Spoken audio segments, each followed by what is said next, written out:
This is Motoring Today, the Philippines' leading and longest-running weekly TV and online magazine dedicated to motoring news and features. I'm Wee Gamboa. And I'm Tin Gamboa. Here's a sneak peek at this week's exciting features. On Motoring Forum, we shall talk about the fast-track rehabilitation of EDSA.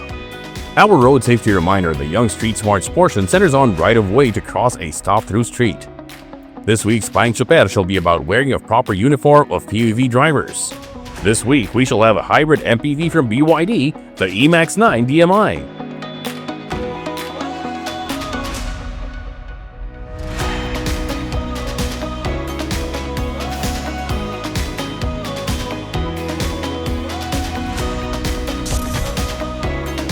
This week's edition of Motoring Today brings you all this, plus the latest updates in transportation, traffic management, and advances in the automotive industry.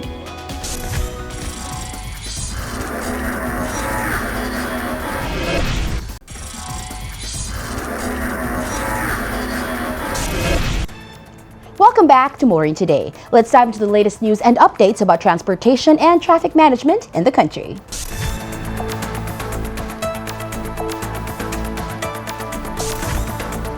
Travel between Cabanatuan City and the Central Luzon Link Expressway is set to get faster after the DPWH approved multi-million peso funding for a key road connection.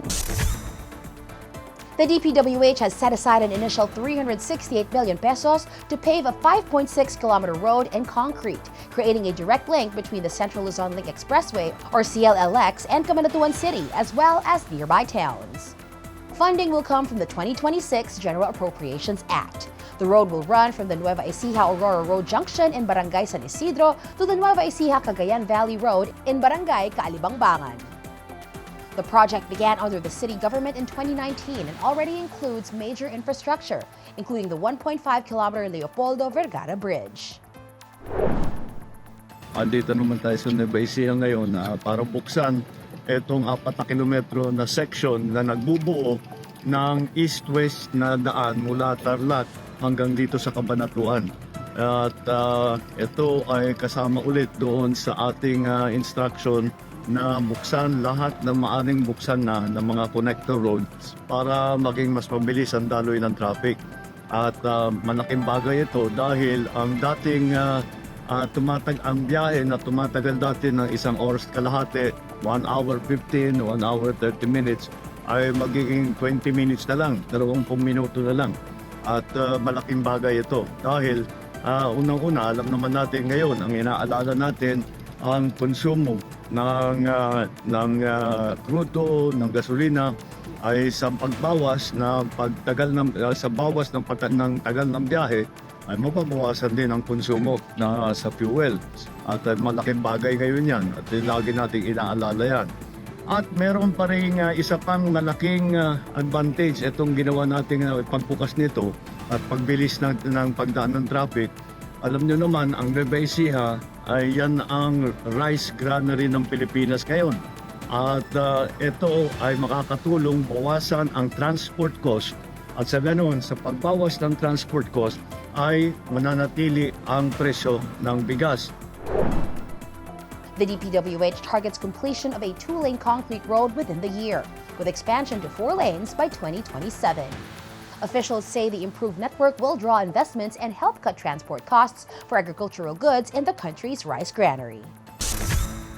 Once completed, the link is expected to cut travel time from more than an hour to about 20 minutes, easing the commute and speeding up local deliveries.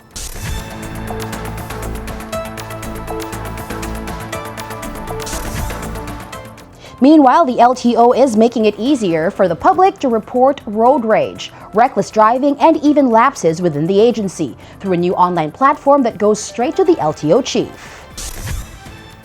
The LTO has rolled out iReport Mo kay LTO Chief, a digital feedback system that links users directly to LTO Chief Assistant Secretary Marcos Lacanilao. Through the platform, citizens can report reckless driving, suspected corruption involving LTO personnel, and unregistered or colorum vehicles. It also covers consumer complaints against car dealers who fail to process vehicle documents on time. The site doubles as a data dashboard, showing figures such as the number of licenses suspended and legal notices issued by the agency. Pwede nilang i-report po dito yung kanilang mga complaint. Ano po yung mga usual complaint na natatanggap po ngayon? Ngayon po, may complaint po ng mga bumili ng mga bagong sasakyan na wala pa rin yung mga kanilang mga dokumento. Ang sinasabi ng dealer ay nasa ahensya daw namin.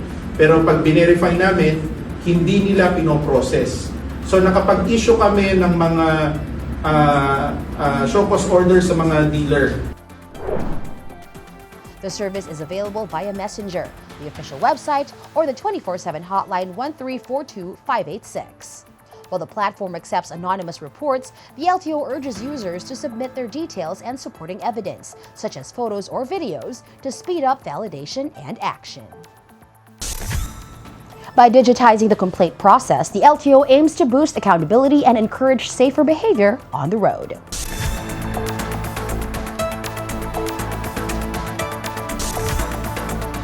Continuing, after concerns raised by transport advocates, the LTO says there is no blanket ban on electric bikes and trikes, stressing that these vehicles remain allowed in many areas. LTO Chief Marcos Lacanilao clarified that current limits on light electric vehicles, or LEVs, apply only to national highways and major thoroughfares, such as EDSA, C5, and Ross Boulevard. The move as one coalition has called for these limits to be lifted, citing the role of LEVs as an alternative mode of transport amid high fuel costs. The LTO says the policy is a preventive safety measure, citing the speed mismatch between e-trikes and regular motor vehicles on high-speed roads. Pwede pa rin gumamit ng e-bikes sa maraming lugar. Ang pinagbabawal lang ay ang pagbiyahe sa national road, hindi ang paggamit ng e-bike.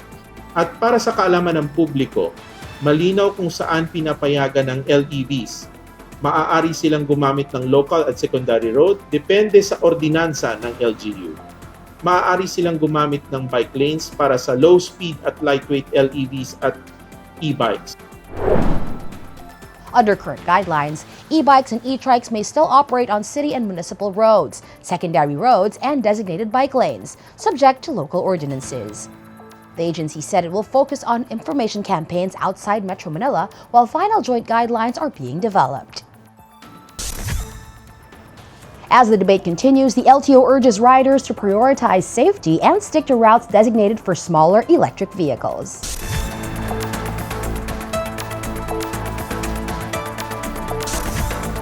And finally, motorists in Cavite have a reason to celebrate as the newest segment of the Cavite-Laguna Expressway, or CALAX, opens with a month-long toll holiday.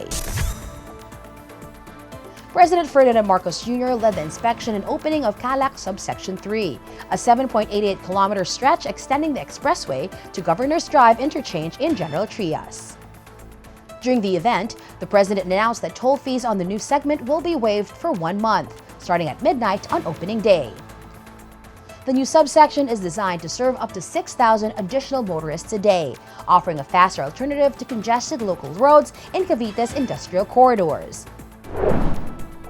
Ito, bubuksan natin itong section which is about 4.5 kilometers. Yung dating kalahating oras na biyahe ay magiging 5 minutes na lang, 6 minutes. At tinitignan namin doon sa mapa ay yung inaantay natin ng matagal na galing dito sa Silang hanggang Kawit na. Yung dati, mga 2 oras, magiging kalahating oras, 45 minutes na lang. Kahit na nagtatrabaho ka sa Taguig, pwede kang nakatira dito sa Cavite. This is 10 years in the making. I can announce na mabuksan ito starting 12 midnight tonight, and for 1 month, walang muna toll. So, yung ating mga kababayan, gamitin po ninyo, makita ninyo, maramdaman ninyo na ang malaking ginhawa na dinadala ng nitong mga ganitong malalaking project. I'm sure mararamdaman nga natin ang magiging mas mabilis at mas maginhawa na pagbiyahe na papasok sa Metro Manila. The segment is expected to cut travel time between Binyan, Laguna and General Trias, Cavite from about an hour to around 26 minutes. Overall, the project aims to reduce travel time from Silang to Kawit from about 2 hours to roughly 45 minutes.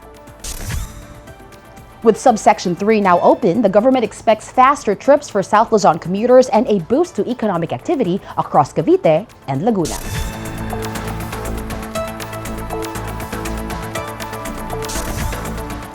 The latest developments in transportation and traffic management are certainly significant. Up next, Motoring Forum takes a deeper look into a noteworthy issue that should affect motorists and motoring.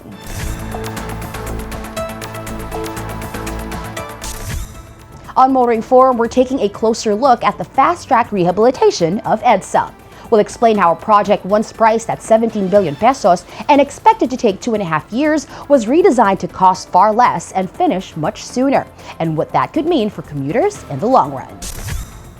EDSA, one of Metro Manila's busiest roads, is now undergoing a major rehab, and the plan has changed significantly in both budget and approach. Early in 2025, the plan led by then DPWH Secretary Manny Bonoan carried a 17 billion peso price tag and a 2.5-year timeline. But after public concern over possible gridlock, President Ferdinand Marcos Jr. put the project on hold on June 1, 2025 and ordered agencies to find a more efficient option. Under DPWH Secretary Vince Dizon, the project was redesigned to cost 5.8 billion pesos, about a third of the original estimate. The timeline was also cut to under a year, with work resuming on December 24, 2025, time for the holiday lull to reduce impact on commuters. In my years of government service, si PBBM lang ang nagsabi, pwede ba, once and for all, ayusin na natin ang EDSA na pangmatagalan at ayusin na natin ang tama. And that's what we're trying to do. Pero sinabi ng Pangulo din, kailangan gawin natin ng tama at gawin natin ng tamang presyo. Di ba last year, if you remember, former Secretary Manny Bonoan had a plan for EDSA. It was supposed to cost the government 17 billion pesos. 17 billion pesos. But it was gonna take 2.5 years to build. And the President said, teka, wag naman. Kawawa naman ng mga taga-Metro Manila kung isasara natin yan o parts of it, isasara natin ang 2 taon. So find a better way. Find a faster way, find a cheaper way. And that's what we try to do. Phase 1, first of all, the entire budget now for the EDSA rehabilitation is only gonna cost us now 5.8 billion pesos. Just a third of the 17 billion originally proposed. And instead of having to wait 2.5 years, we will now wait less than 1 year for it. Implementation is being done in phases. Phase 1, Ross Boulevard to Orense in Makati, has already been completed.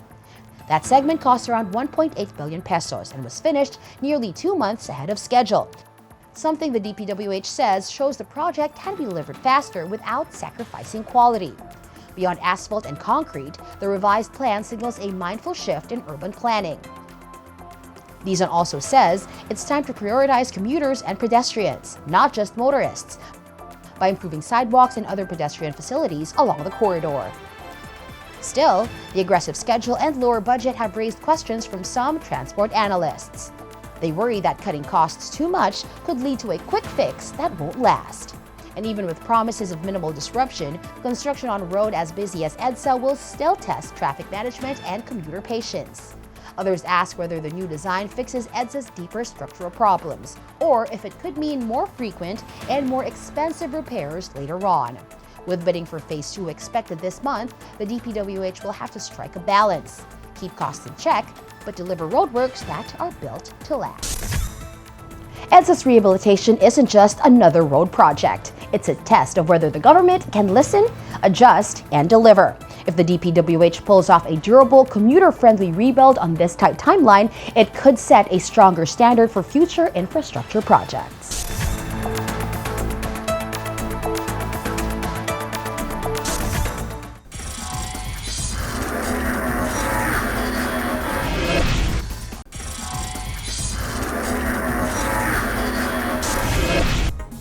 There's a lot to learn about being smart and safe on the road, and we young ones always need to make ourselves smarter and safer about motoring. Learn more from our Young Street Smart segment with road safety reminders from Toyota Motor Philippines.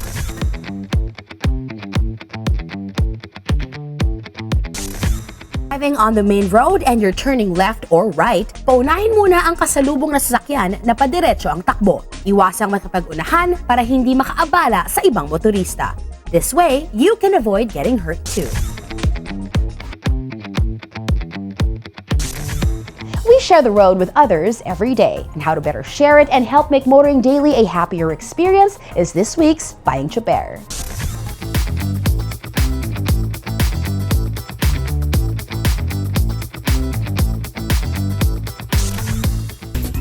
Payong tsuper lang, kaibigan. Ako si Ka Jojo Martin, isang kapwa nyo tsuper. Maging maayos sa pananamit tuwing papasada. Kung gusto natin makarami ng pasahero, gawin nating presentable ang ating mga sarili sa tuwing tayo ay magmamaneho. Ugaliing isuot ang uniform ng samahan ng iyong kinabibilangan kapag papasada sa daan. Iwasang magsuot ng mga pambahay na damit katulad ng sando at tsinelas kung ayaw mo ang pasahero ang magalit at umiwas. Tandaan, kapag maayos ang kasuotan, pasahero ay iyong kaibigan. Ito po si Ka Jojo Martin. Payong tsuper lang, kaibigan, mula sa isang kapwa nyo tsuper.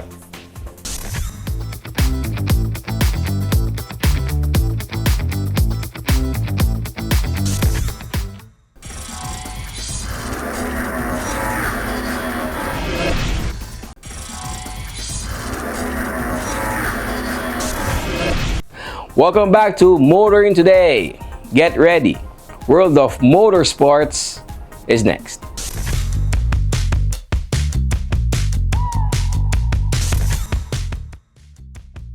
In motorsports news, Alvin Daidet dominated round 3 of the 2026 Ineos Super Sprint that took place last May 2026 at River Park. Driving a Subaru BRZ in the prep class, Daidet showcased remarkable speed, posting an overall best total time of 63.602 seconds, securing first place in his class. He also topped the pro class, navigating a Toyota GT86 to a 63.986 second finish. Competition was just as fierce throughout the other categories. Paulo Abad Santos secured the top spot in both the amateur and intermediate classes, driving a Honda Civic EK to best times of 66.265 and 65.263 seconds respectively. Rain Acejas led the pack in the ladies class, clocking in at 69.759 seconds in her Honda Civic ESI. Santi Sarasoza topped the street class, driving a Toyota Vios to finish with a time of 70.116 seconds. Glenn Galios showcased an impressive performance, securing multiple victories across the amateur and intermediate street plus classes in his Honda Brio. Meanwhile, unique categories brought fresh competition to the event. Jose Ignacio P. Deriquito recorded a win in the EV class, navigating a BYD Seal 5 to a 74.355 second finish. Joaquin Miguel G. Ignacio secured the victory in the Sim Racing PH class in a Toyota Vios OMR with a time of 70.349. In other motorsports news, Luis Camacho and Pee Wee Mendiola were the top winners in Leg 2 of the 2026 Philippine Rallycross Series that took place last May 16 at the CDS Off-Road Playground at Arden Botanical Estate in Tanza, Cavite. Driving an Isuzu D-Max in the UV class, Camacho showcased remarkable speed. He posted an overall best total time of 4 minutes and 54.853 seconds, securing first place in his class. Camacho also took home the pickup class victory, driving his Isuzu D-Max to a finish of 5 minutes and 12.269 seconds. In the Rallycross Series, drivers get 3 runs on the dirt course. Final results are based on the combined time of each driver's 2 fastest runs. Closely following the overall pace was PB Mendiola in a Toyota Corolla. He recorded a time of 4 minutes and 59.987 seconds, securing first place in Group 3. Mendiola also ruled other classes, taking first place in Group 2 with a time of 5 minutes and 0.410 seconds and Group 4 with a time of 5 minutes and 1.786 seconds. Competition was just as fierce throughout the other categories. Ralph Ramento topped the open class, finishing with a time of 5 minutes and 0.643 seconds. In the RWD group, Devor Andez secured the top spot with a time of 5 minutes and 9.754 seconds. Christian Ramento led the pack in the AWD group, clocking in at 5 minutes and 17.624 seconds in his RAV4. Mark Desales secured the Group 1 victory, navigating his Toyota Corolla to a finish of 5 minutes and 37.379 seconds. Finally, in other motorsports news, after a month-long break, the National Slalom Series returned to Robinsons Novaliches on May 10, where Kiel Rafanan stayed red hot by claiming both the overall and front-wheel best time of day for his second leg victory. Racing for Fastlane Racing Team Baguio City, Rafanan posted a 44.72 second run to top both the front wheel category and the overall standings. Enrico Puso of AE Auto's racing team finished second with a 45.18 second run, while Rod Chang of RC Racing Team was a close third with 45.20 time. Richard Gallardo of Coco Pandan Racing Team raced fourth with a time of 45.48 seconds after battling mechanical issues and completing his timed run using Puso's car. Austin Sarmiento took fifth with 48.52 second run, followed by Miko Sagawinit in sixth with 49.06 seconds. In the rear wheel production category, Austin Sarmiento of Saddle Racing Team posted a time of 48.52 seconds. Miko Sagawinit of Fastlane Racing Team led the novice field with a time of 46.06 seconds. Paulo Batangatang placed second, while 11-year-old Dom Rafanan of Fastlane Racing Team impressed in third with 52.84. Christine Torres, the 2025 Ladies Class Champion, finished fourth with 54.28. In the prototype division, Ron's Yuson set the best time of the day with a 44.82 second run. The fourth leg of the series is set for May 24 at Robinson's Novaliches.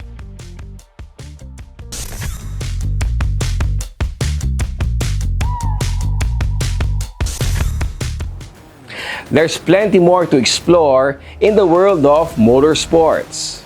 Check out where Race Weekend takes us next.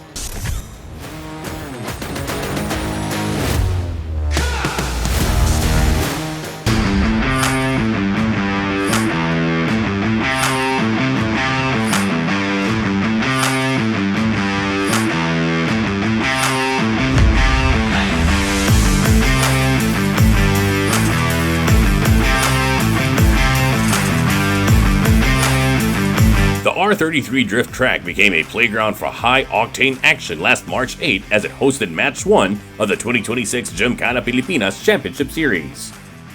Part of the larger R33 Cars Motorsport Fest, the GP season opener brought together veterans, professional drivers like Inigo Anton, and complete amateurs. The first match of the year set a high bar with a challenging layout that tested both braking and timing.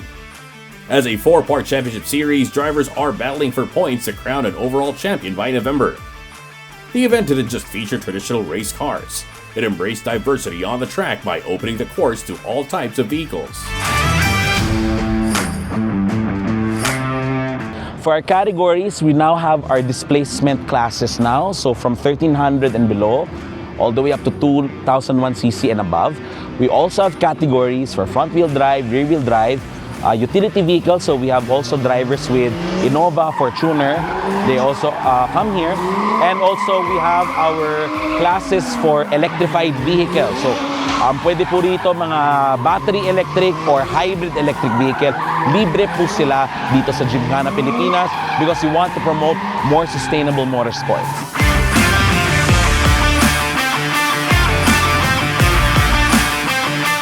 Beyond the competitive rivalries, the track is also a place for deeply personal journeys, like that of Raf Santiago, who pulled double duty by securing wins in both Class C and Class D.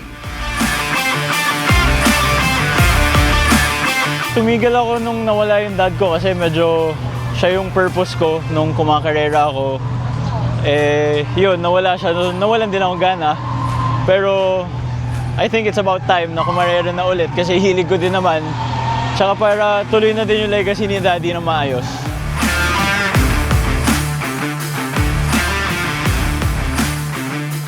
Raf also emphasized that the skills honed on the course, like mastering braking, translate directly to safer daily driving on public roads. It's this accessible, safety-first environment that attracts first-timers to the sport, proving you don't need a custom-built race car to feel the adrenaline rush. Car I'm driving right now si Kia Stonic, which is sa sister ko, hindi sa akin. Yung reason ba't ako sumali dito is because sa brother-in-law ko, since mahilig din ako sa kotse and na-influence ako.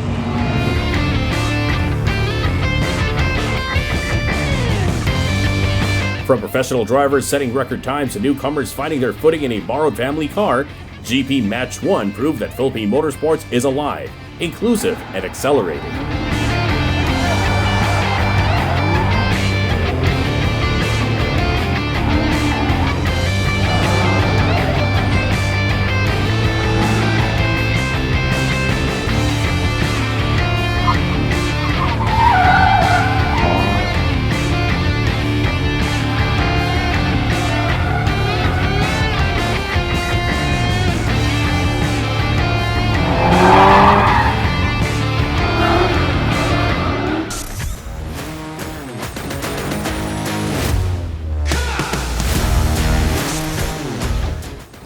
That's all for this week's World of Motorsports. We'll return shortly after this break.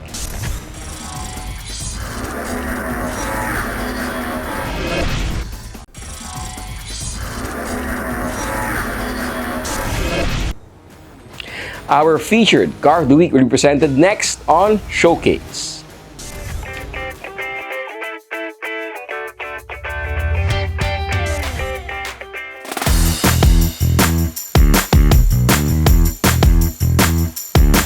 Last year, BYD moved to dominate the local new energy vehicle market by rolling out full electric vehicles and hybrids that not only look good, but also offer the latest in automotive innovations. Among this lineup is the BYD E-MAX 9 DMI, a sophisticated 7-seater MPV that masterfully blends executive-level luxury with high-efficiency electrified performance. Available in advanced and premium variants, this flagship vehicle utilizes BYD's Super DMI technology to offer a versatile driving experience with substantial range capabilities and modern styling. Under the hood, the E-MAX 9 DMI features a front-wheel drive powertrain consisting of a 1.5-liter turbo high-efficiency generator paired with a permanent magnet synchronous motor. This system delivers a maximum output of 271 PS and 315 Nm of torque. Acceleration from 0 to 100 km per hour is achieved in a swift 8.4 seconds for the advanced variant and 8.5 seconds for the premium. Both variants offer 4 specialized drive modes: Economy, Normal, Sport, and Snow to handle various driving conditions. The advanced variant is equipped with a 20.4 kWh BYD Blade battery, providing a 95 km pure electric range and a 945 km total extended range. The premium variant upgrades to a 36.6 kWh battery, extending the pure electric range to 170 km and total range of around 1,000 km. This MPV commands a presence with measurements of 5,145 mm in length, 1,917 mm in width, and 1,805 mm in height, all supported by a 3,045 mm wheelbase. It maintains a laden ground clearance of 157 mm and a turning radius of 5.7 meters for maneuverability. The curb weight varies between 2,470 kilograms for the advanced and 2,650 kilograms for the premium. Storage is highly flexible, with cargo capacity ranging from 470 liters to a massive 2,036 liters when the third-row seats are hidden and folded down. The exterior design is highlighted by LED headlamps with auto on-off and manual height adjustment, daytime running lights, and sleek sequential front and rear turn signals. The vehicle sits on 235/60 R18 tires and includes a tire repair kit for peace of mind. Standard exterior features include a front sunroof, power tailgate, rain-sensing wipers, and heated power folding side mirrors with puddle lamps. The chassis utilizes a McPherson strut for front suspension and a 4-link independent rear suspension. While both variants use electric power steering, the premium is exclusively equipped with DICE's C intelligent suspension for a smoother, more refined ride. The all-wheel disc brake system comes with electronic parking brake. Step inside to find a high-tech cabin featuring a 12.3-inch LCD instrument cluster and a massive 15.6-inch rotating touchscreen. Connectivity is seamless with Apple CarPlay, Android Auto, USB, Bluetooth, 4G connectivity, and BYD cloud service compatibility. Audio is delivered through an 8-speaker system in the Advanced, while the Premium boasts a 12-speaker system. The leather-wrapped steering wheel tilts and telescopes and comes with controls for camera, cruise control, multimedia playback, voice, and multi-information display. Comfort is prioritized with a tri-zone auto climate system, PM 2.5 filtration, and dedicated rear vents.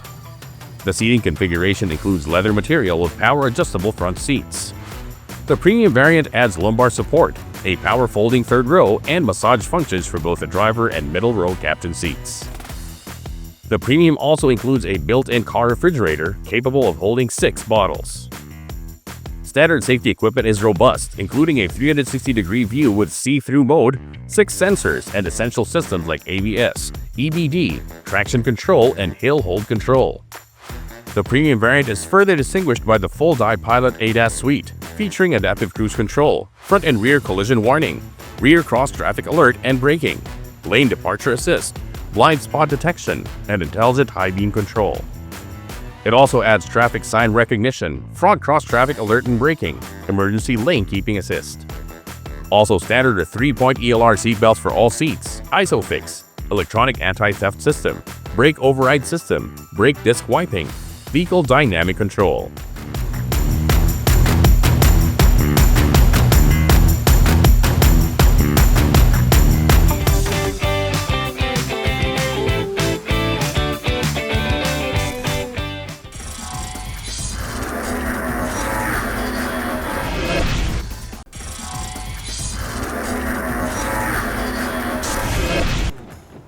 Welcome back to Motoring Today, where we shift gears and dive into the latest from the auto industry.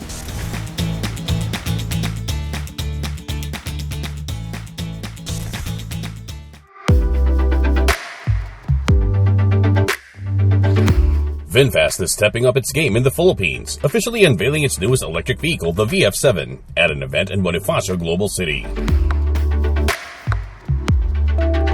Today we are celebrating the introduction of a new model, the VinFast MPV7. The MPV7 would truly democratize, EV ownership for the family. It is a practical vehicle, and we intend to win in terms of interior space, flexibility, comfortable interior, riding comfort, and of course, lowest cost per kilometer in terms of family mobility. Beyond the launch, the company also shared its ambitious plans to grow its footprint and strengthen its position in the country's fast-emerging EV market.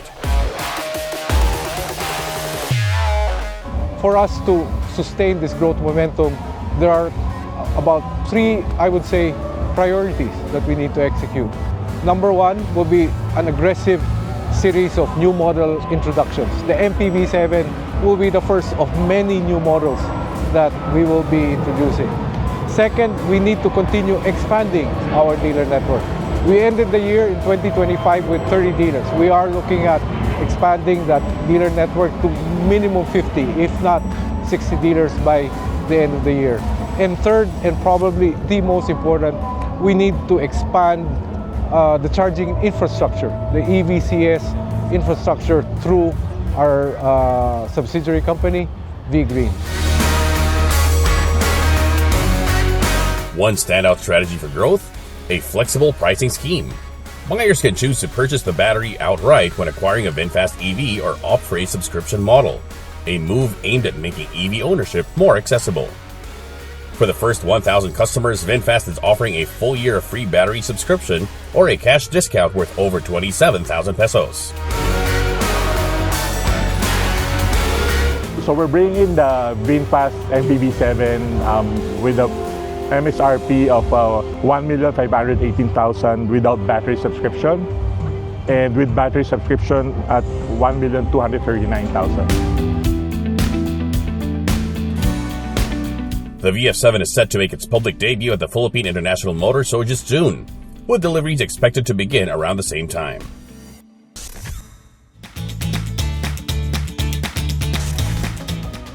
That's it for this week on Motoring Today. Thank you for joining us. Also, please make sure to visit our website and follow us on social media for the latest updates in motoring.